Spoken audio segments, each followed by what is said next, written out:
Hi, I'm Stephanie Jaworski of joybaking.com. Today we're going to make crispy oatmeal cookies, and this is what they look like. The outside of these cookies is wonderfully crisp, yet the centers are soft and chewy, and they're full of rolled oats, chocolate chips, and rice cereal. So, the first thing that you will need to do is to preheat your oven to 375 degrees Fahrenheit, which is 190 degrees Celsius. And then you will need a baking sheet. I've lined mine with parchment paper, but you could lightly butter your baking sheet or even spray it with one of those nonstick sprays. So to make our batter, if you have a stand mixer like I have, use your paddle attachment. You can use a hand mixer, or really, we're just mixing everything together, so you could just use a large bowl with a wooden spoon. The first thing that we will need is 1 cup, which is 225 grams of butter. Have your butter at room temperature. I'm using unsalted butter, 1, because I like the flavor, and 2, I like to control the salt that's in the recipe. But if you have a salted butter that you really like, then use that, and then just leave out the salt that's in the recipe. So I'm just going to beat this just on medium-low speed, just until it's nice and smooth.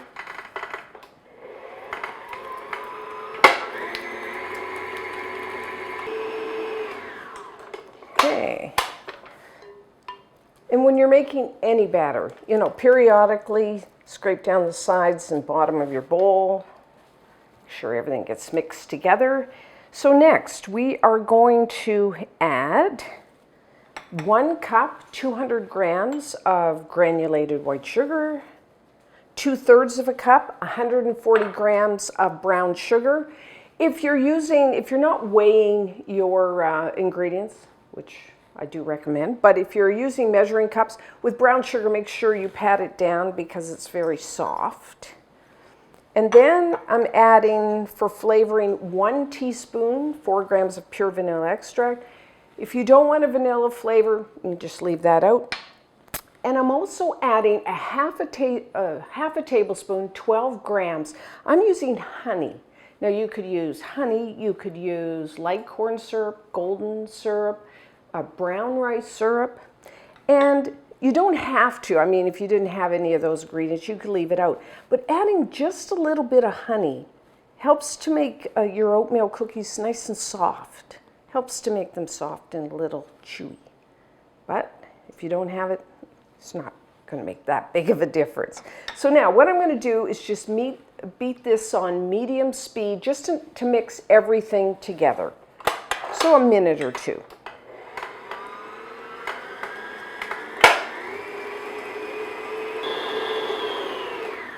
Okay, so we got mix together, and next we're going to add 2 large eggs. Have your eggs at room temperature, and 2 large eggs out of the shell is 100 grams.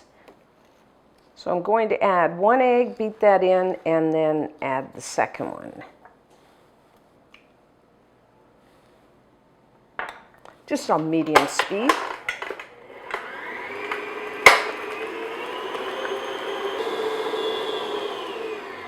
Okay, and the second egg.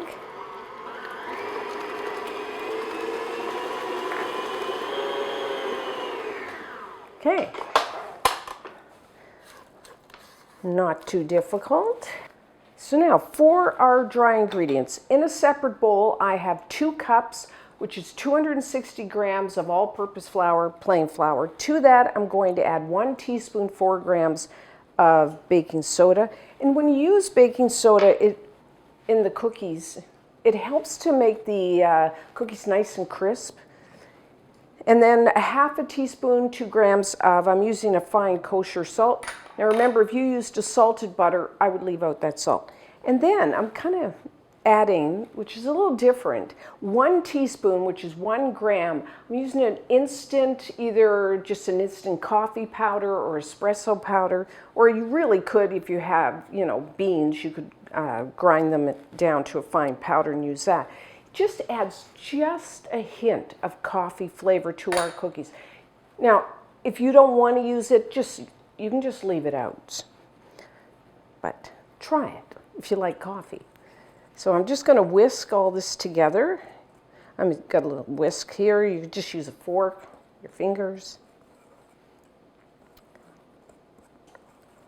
Okay, and I'm just going to add that. And then start your mixer on low speed because we don't want the flour coming up in our face. And then mix it in.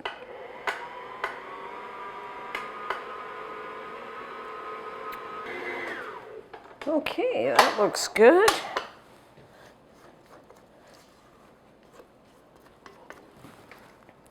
This recipe does make a large amount, 30 cookies.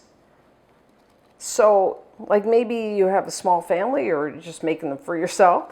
You can just half the recipe and you'll get 15 cookies. Or you can make a large batch and freeze them, because they do freeze really well. So when the craving hits, you can just go into your icebox. Okay, so now for our add-ins.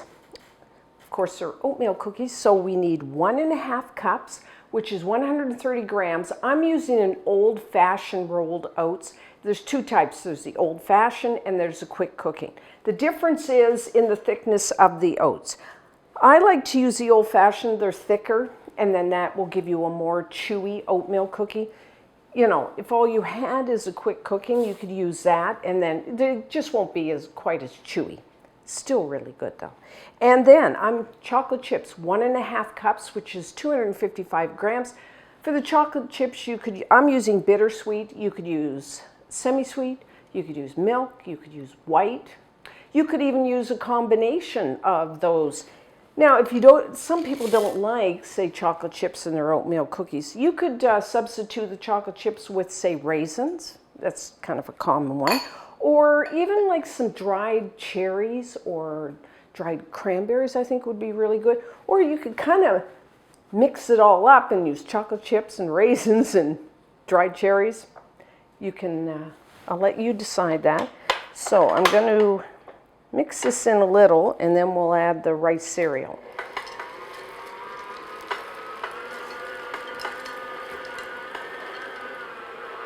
Okay. And then 1.5 cups, which is just 50 grams. I mean, that doesn't sound like much, but you know, the rice cereal is really light. So crispy rice cereal, like Rice Krispies, if you want like a brand. That's the famous brand. And I'm just going to beat that in. And what I like about the rice cereal, it lightens the oatmeal cookies in texture. Plus it adds this little, that's why they're called crispy. Because it does add like this little crispiness. Crispiness? Is that a word? Right.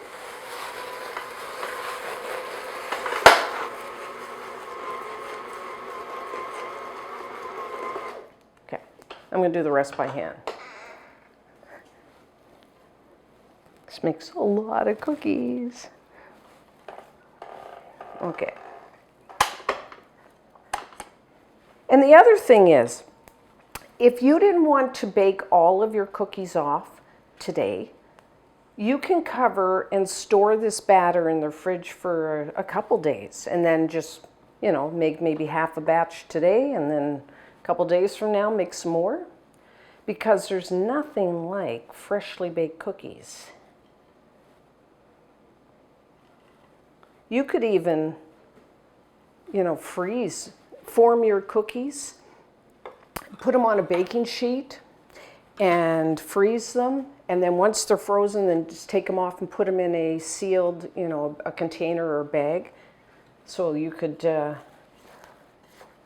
it that way too. So I'm just going to make sure all that, out of the way, all that cereal is mixed in.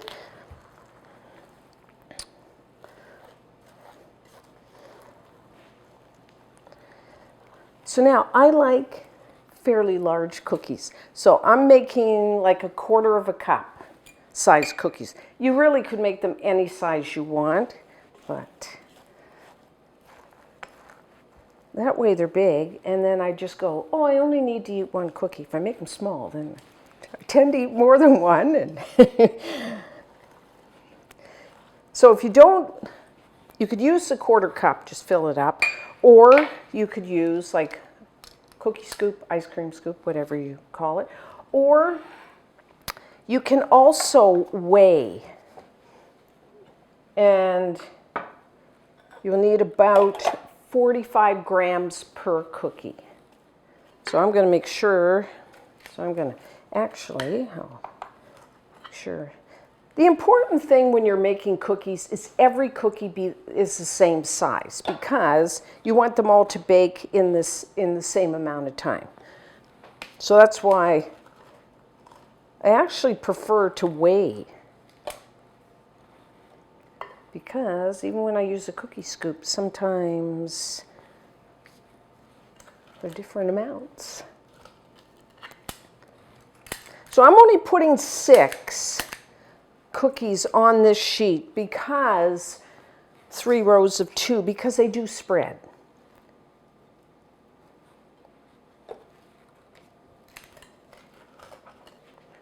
Okay, that's my 6. So what you want to do now is we want to flatten them just a little. You might have to wet your fingers just a little, and then just flatten them down so there's not that dome shape if you used a cookie scoop.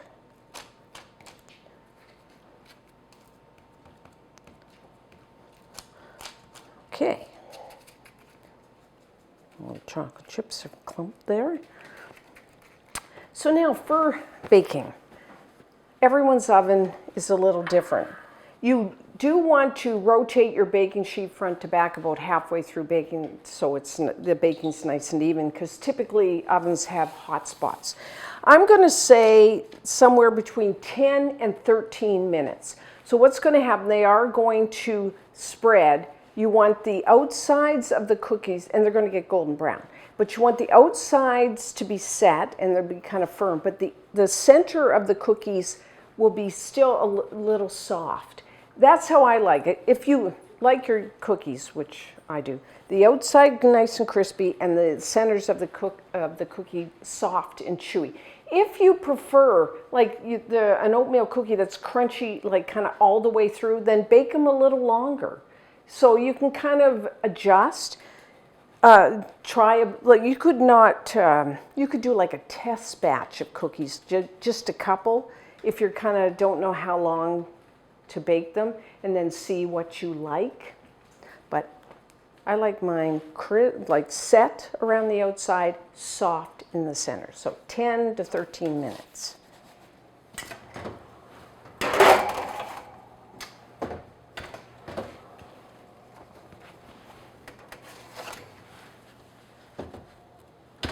Okay, our crispy oatmeal cookies are done. So as you can see, the outsides, they're set, if I feel it, but the inside here, I'll press down, is still a little soft. And you can tell by the color that the center of the cookies are a little lighter in color. So that's how I like my cookies. Like I said, if you want them crispy all the way through, then I would bake them maybe a minute or 2 longer than what I did. Now, they're really soft right now, so I'm going to let them sit a couple minutes, maybe 5 minutes, and then I'll use my spatula to transfer them over to a wire rack to finish cooling. So that's what I'm going to do, and I'm going to bake off another sheet, and when we come back, we will try one. Okay, we're ready to try one of our cookies. They're still a little warm. Like, who doesn't like freshly baked cookies right out of the oven? So,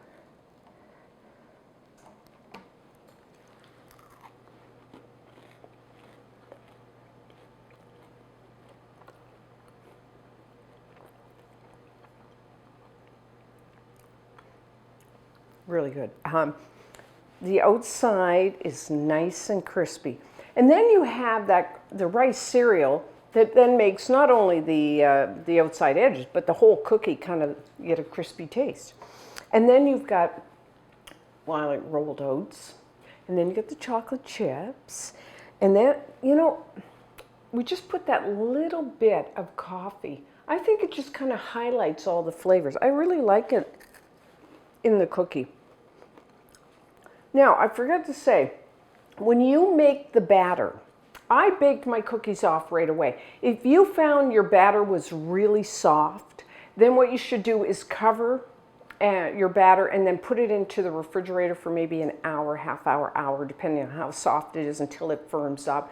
Because if it's too soft, then what will happen is your cookies will spread a little too much. And I do find using a cookie scoop helps because it compacts the dough, the batter, and then you don't get as much spreading. So that's one advantage. Plus the fact when you use like a cookie scoop, you know, every cookie is the same size, same shape, which, you know, baking time, and then you don't get so much spreading. So it's a good idea to have those. Like I said, if you don't want chocolate chips, you could use, you know, dried fruit. You could mix up your chocolate chips, but I like the dark chocolate. Well, I like dark chocolate, the bittersweet chocolate, but you know, you could use semi-sweet. A really good cookie. I'm sure your kids will love them. You'll love them. Tall glass of cold milk, perfect. So you got to try these. And until next time, I'm Stephanie Jaworski of joyabaking.com.